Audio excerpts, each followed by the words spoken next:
Computer hacking is a complicated term. When I talk about hacking, I'll tell my wife I need to do some hacking this weekend. I'm not talking about breaking into somebody else's machine.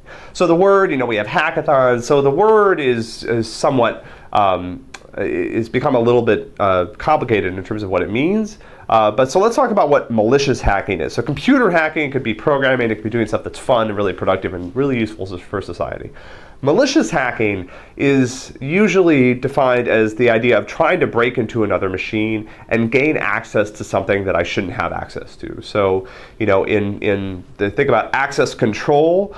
Access control would say that I can't do this, and my job is to find a way to do that thing. So imagine that there's some server on the internet, and that server has some valuable data on it.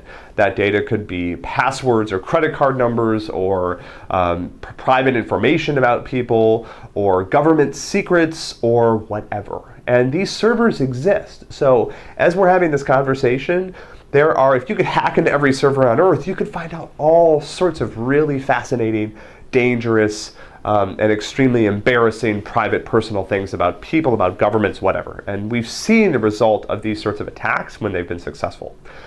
Now, how does a hack work? Hacks work in a billion different ways. So there's really no way to talk about a general purpose hack, right? But in a lot of cases, what hackers try to do is exploit vulnerabilities in software that's running on a particular machine. Now, if there is no connection between this machine and the rest of the internet, to some degree, there's almost no way to hack it without getting physical access to it. So here's the thing. If you have physical access to a machine, you can do almost anything. And so when people who do computer security, one of the first things they'll frequently do if they audit a company is they'll try to see if they can get into the company's server room. Because if I can get into your server room somehow by tricking people or by forging some authentication cards or something like that, the rest of your computer security that surrounds that site is irrelevant. If I can get physical access to your machines, you're in deep trouble. But let's say I can't, and that machine's not even connected to the internet at all. That's sometimes known as an air-gapped machine. There's a gap of air between it and the internet. And that machine is, on some level, again, unless you can get physical access to it, very secure. But most of the machines that I want to get access to, most of the machines are valuable because they have data on them that got there somewhere. So it's unlikely that there's a machine sitting there disconnected from the internet with billions of credit card numbers on it. The reason it has credit card numbers on it is because it's part of the internet and someone is using it to do something useful, like maintain transaction information or something like this.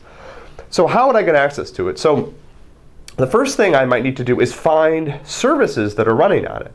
And that's where tools like Nmap come into play, because Nmap allows me to figure out what ports are open going into that machine and maybe get some information about the service that's running on that port. And then frequently what I'm going to try to do is I'm going to try to break that protocol or exploit some bug in the protocol.